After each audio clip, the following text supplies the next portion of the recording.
Hello viewers. Psoriasis. So, ఇది ఒక దీర్ఘకాలిక వ్యాధి అని చాలా మందికి తెలుసు. సో, మరి సోరియాసిస్‌కి మెయిన్‌గా చాలా రకాల మెడిసిన్స్ ఉన్నా కూడా, హోమియోపతిలో మనకి ఎలాంటి మెడిసిన్స్ ఉన్నాయి? దాని ట్రీట్మెంట్ విధానం ఎలా ఉంటుంది? సో, అసలు సోరియాసిస్ ఎందుకొస్తుంది? దీన్ని తగ్గించుకోవడానికి ఏం చేయాలి? ఇట్లాంటి రకరకాల డౌట్స్ ఉంటాయి చాలా మందికి. వాటన్నిటికి ఈరోజు పరిష్కారంగా నేనొచ్చేసాను. హోమియో కేర్ ఇంటర్నేషనల్‌కి మనతో పాటు ఉన్నారు doctor Archana. Hello doctor. Doctor గారు, చాలా మందికి ఒక నమ్మకం అన్నమాట. సో, ఎవ్వరికైనా సరే ఏదైనా డిసీజ్ వస్తే త్వరగా రికవరీ చేసుకోవాలని ఇంగ్లీష్ మెడిసిన్స్ అట్లా యూజ్ చేస్తూ ఉంటారు. సో, సోరియాసిస్‌కి హోమియోపతిలో మనకి కంప్లీట్ క్యూర్‌నెస్ ఉంటుందని చెప్పి చాలా మంది విన్నారు. సో, అసలు దాని గురించి తెలుసుకోబోయే ముందు అసలు సోరియాసిస్ ఎలా వస్తుంది? సో, దానికి ఇక్కడ ట్రీట్మెంట్ ఎట్లా ఉందో ఎక్స్‌ప్లెయిన్ చేస్తారా? సోరియాసిస్ అనేది ఏంటంటే ఒక దీర్ఘకాలికమైనటువంటి చర్మ వ్యాధి సమస్య అంటాం. అంటే ఇదేంటంటే ఏదో ఒక 6 మంత్సో, 1 ఇయరో వాడేసి తగ్గిపోయే కేసేం కాదు. కొంత కాలంగా అంటే మనం యూజువల్‌గా depends on the case of సోరియాసిస్‌ని బట్టి అది 2 ఇయర్సా, 3 ఇయర్సా, 3 వింటర్ సీజన్స్ ఇస్ మ్యాండేటరీ. అది నార్మల్ సోరియాసిస్ కావచ్చు, లేకపోతే ప్లేగ్ సోరియాసిస్ కావచ్చు, ఎరిథ్రోడర్మిక్ సోరియాసిస్ కావచ్చు. ఎందుకంటే it's an auto immune disorder. Any auto immune డిజార్డర్స్‌కి మనం ఇమ్యూన్ సిస్టమ్ లెవెల్ నుంచి వేస్తాం కాబట్టి, అండ్ వాటికి కాజేటివ్ ఫ్యాక్టర్ కూడా ప్రాపర్‌గా ఇది అని చెప్పలేం కాబట్టి, టైమ్ టేకింగ్ ప్రాసెస్ అనేది మాత్రం ఖచ్చితంగా ఉంటుంది. బట్ రికవరీ పార్ట్ వచ్చేసరికి ఏంటంటే, ఖచ్చితంగా depends on the condition of the డిసీజ్‌ని బట్టి, ఎయిల్మెంట్ ఫ్యాక్టర్‌ని బట్టి మనకి ఎంతవరకు తగ్గుతుంది, పూర్తిగా తగ్గుతుందా లేదా, లేకపోతే తగ్గినా మళ్ళీ ఏమైనా ఇబ్బంది పెట్టే ఛాన్సెస్ ఉందా, మళ్ళీ ఎప్పుడు వాడాలి మెడిసిన్స్, ఎన్ని రోజులు వాడాలి అనేది క్లియర్‌గా చెప్తాం. సో, దీనిలో ఏంటంటే స్కిన్ సెల్స్ రిజువనేట్ అవ్వడం, ప్రొడక్షన్ అనేది ఎక్కువగా ఉండటం, పాతవి చనిపోవడం, కొత్తవి మళ్ళీ మళ్ళీ రావడం వల్ల స్కిన్ మీద మనకి పొలుసుల్లాగా వచ్చే వ్యాధి. అందరికీ అర్థమయ్యే భాషలో చెప్పాలంటే పొలుసుల వ్యాధి అంటాం. సో, ఇదేంటంటే బేసిక్‌గా దురద ఎక్కువగా ఉంటుంది స్కిన్ మీద. అక్కడ రెడ్‌నెస్ కావచ్చు, సోరియాసిస్ కూడా ఏంటంటే 2, 3 రకాలుగా ఉంటుంది. కొంతమందికి నల్లగా థిక్ క్రస్ట్ లాగా ఫార్మ్ అవుతూ ఉంటుంది. కొంతమందికి ఓన్లీ స్కేలింగ్ మాత్రమే ఉంటుంది. కొంతమందికి బాగా పింక్ కలర్‌లో ఉంటుంది. కొంతమందికి బాగా రెడ్ కలర్ విత్ స్కేలీనెస్, ఇచ్చీనెస్, బంపీనెస్ అనేది ఉంటూ ఉంటుంది. సో, ఎలాంటి సోరియాసిస్ అయినా కానీ itching is a common factor. So, దీనిలో కూడా మనకి సోరియాసిస్‌లో ఒక 4, 5 బాగా రెగ్యులర్‌గా వినిపించే కండిషన్స్ ఉంటూ ఉంటాయి. అంటే రెగ్యులర్‌గా ఇప్పుడు మా హోమియో కేర్‌లో కూడా ఎలా అంటే ప్లేగ్ సోరియాసిస్ అనే కేసెస్ చాలా వరకు వస్తూ ఉంటాయి. అంటే ఆల్ ఓవర్ ద బాడీ. అంటే ఫేస్ తప్ప మిగతా బాడీ పార్ట్స్ మొత్తం కూడా ఈ స్కేలీనెస్, ఇచ్చీనెస్, బంపీనెస్, క్రస్ట్ ఫార్మేషన్, క్రాక్స్ అలా ఉంటూ ఉంటాయి. సెకండ్ బాగా కామన్‌గా వచ్చే వెరైటీ వచ్చేసరికి ఎరిథ్రోడర్మిక్ సోరియాసిస్. అంటే ఒకటే ప్యాచ్ బాగా పెద్దగా ఉండటం, అందులో బాగా స్కేలీనెస్, ఇచ్చీనెస్, బర్నింగ్ ఉండటం అనేది జరుగుతుంది.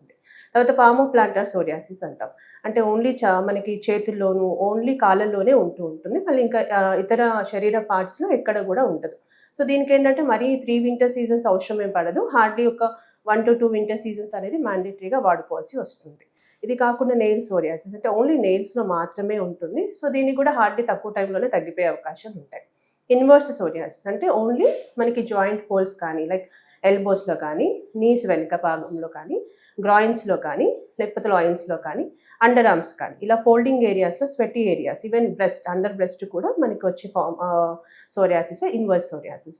ఇలా 4, 5 రకాలున్న సోరియాసిస్ కాస్త రాను రాను ఏమవుతుందంటే డిపెండ్స్ ఆన్ ద కండిషన్ బట్టి మనకి ఇంకొంచెం అంటే ఇప్పుడు స్కాల్ప్ సోరియాసిస్ ఉన్న వాళ్ళకి పామోప్లాంటర్ రావద్దని ఏం లేదు. పామోప్లాంటర్ ఉన్న వాళ్ళకి వేరే అదర్ సోరియాసిస్ టైప్ రావాలని కూడా లేదు. వచ్చే అవకాశాలు కూడా ఉంటాయి. Depends on their genetic factor. అంటే వాళ్ళకి ఎందువల్ల సోరియాసిస్ వచ్చిందనే దాన్ని బట్టి విల్ డిసైడ్ ద ఫ్యాక్టర్స్ అనమాట. సో, ఈ ఇచ్చీనెస్ ఫస్ట్ మనం హోమియో వేసిన తర్వాత ఫస్ట్ తగ్గేది స్కేలీనెస్ అనేది చాలా వరకు తగ్గుతూ ఉంటుంది. ఇచ్చీనెస్ తగ్గుతూ ఉంటుంది. తర్వాత మామూలుగా స్క్రాచ్ చేసిన తర్వాత వచ్చే బర్నింగ్ సెన్సేషన్ తగ్గుతుంది. అండ్ మనం ఎలాంటి ఎక్స్టర్నల్ క్రీమ్స్ అనేది అప్లై చేయకుండా దాదాపుగా సోరియాసిస్ అంటే అదర్ ట్రీట్మెంట్స్‌లో మనకి బేసిక్‌గా ఉండే treatments corticosteroids. Any external creams separation చేస్తూ ఉంటారు. సో, దానివల్ల ఏమవుతుందంటే అప్పుడు మనం తగ్గినా మళ్ళీ recurrence chances will be very, very, very high. So, ఆ టైంలో అది సపరేషన్‌కి గురవ్వడం వల్ల సోరియాటిక్ ఆర్థరైటిస్ లాంటి కాంప్లికేషన్స్ కూడా వస్తూ ఉంటాయి.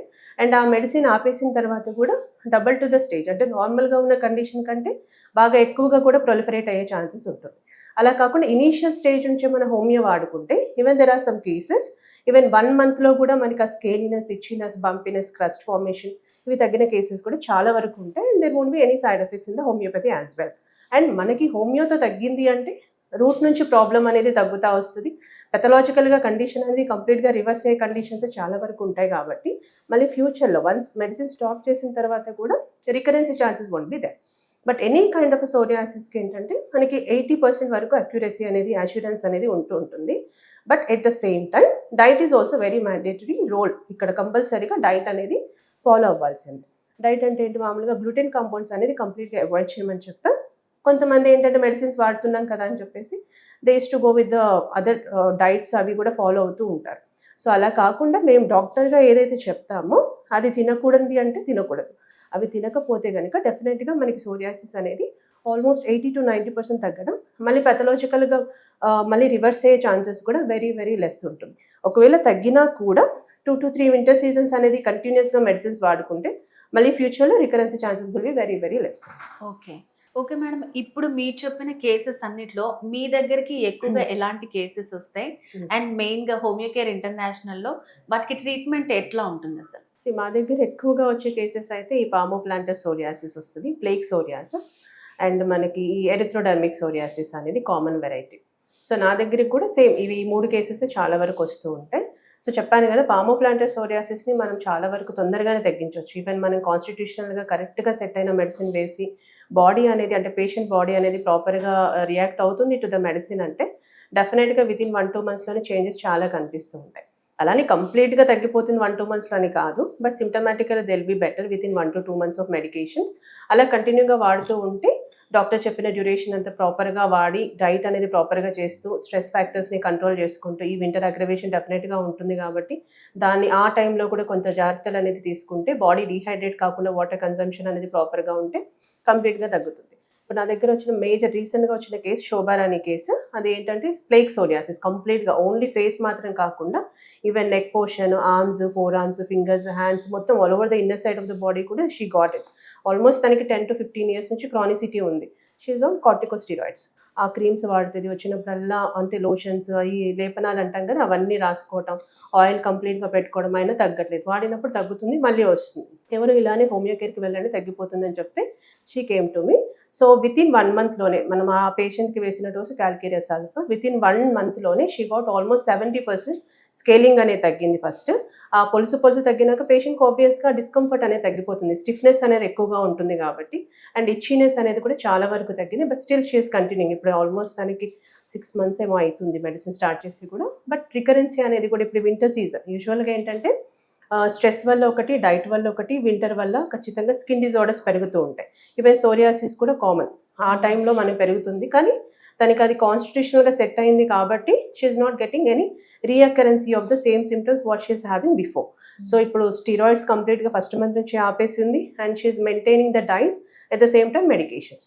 అట్లా మళ్ళీ తనకి అయినా కూడా మేము 2 winter seasons 3 winter seasons కంప్లీట్గా వాడమని చెప్తాం. ఎందుకంటే ఎక్కడైనా చిన్న ప్యాచ్ ఉన్నా కూడా there could be a chances of getting reoccurrences. ఆ రీఅకరెన్సీ మళ్ళీ వస్తే పేషెంట్కి తెలుసు ఆల్రెడీ 15 years నుంచి సఫర్ అయింది కాబట్టి ఇప్పుడు డాక్టర్ ఏం చెప్తే అది ఖచ్చితంగా వినాల్సి ఉంటుంది, వింటది కూడా. సో వింటుంది. At the same time post medication కూడా will suggest to continue with diet and stress factors. ఇవన్నీ మెయింటైన్ చేస్తే 99% recurrence chances will be very very less.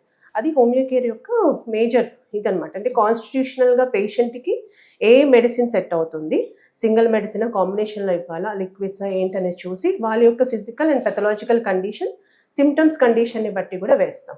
So అది వేస్తున్నాము అంటే డెఫినెట్గా పేషెంట్కి వితిన్ 1-2 monthsలోనే ఇంప్రూవ్మెంట్ స్టార్ట్ అవుతుంది. Any kind of case, not only ఈ శోభరాని కేసు అని కాదు, నరేందర్ అని ఇలా చాలా మంది కేసెస్ ఉన్నాయి.